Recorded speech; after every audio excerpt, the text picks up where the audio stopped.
दो कैंडिडेट के बीच एक चुनाव में 80% ने वोट डाला है, 80% ने वोट डाला, ठीक है, जिसमें से 53 वोट इनवैलिड हो गए, अवैध घोषित हो गए।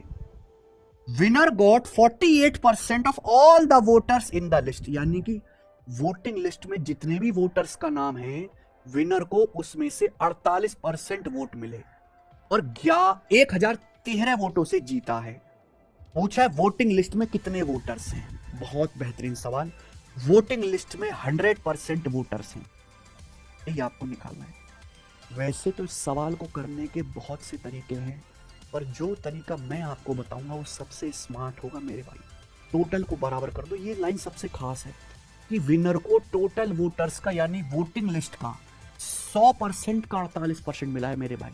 सुनिए, देखिए, दो लोगों के बीच एक चुनाव हुआ, 80% लोगों ने वोट डाला, तो यानी कि 80% लोगों ने वोट डाले हैं। तो डाले गए वोट में से ही मेरे डाले गए वोट ही सबके बराबर होना चाहिए। 80% लोगों ने वोट डाला। अब जितने वोट डले उसमें से 53 वोट आपके इनवैलिड है, 53 वोट आपके खराब हो गए। जीतने वालों को कितना मिला? कुल वोटर्स का 48%। कुल वोटर है 100 का 48% जीतने वाले को मिला, विनर को 48% मिला। और ये 1013 वोटों से जीता, यानी कि लूजर को कितने वोट मिला होगा? जीतने वाले कैंडिडेट को 48% वोट मिला और वो 1013 वोटों से जीता है।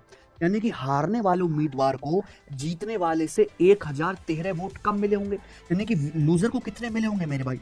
48% से 1013 वोट कम मिले लूजर को। आप बोलोगे हाँ सर, हारने वाले को इतने मिले। दोस्त, इन सबको जोड़ के ही तो मेरे भाई 80% के बराबर होना चाहिए।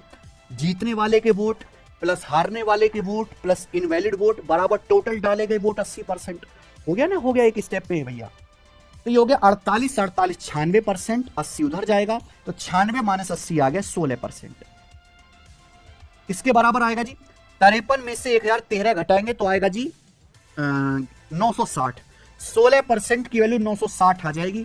तो 1% की वैल्यू 16 छिकम 96 60 आ गया। 100% की वैल्यू पूछिए, 100 से गुणा कर देंगे 6000। कुल वोटर्स 6000 है। देखो कितना बेहतरीन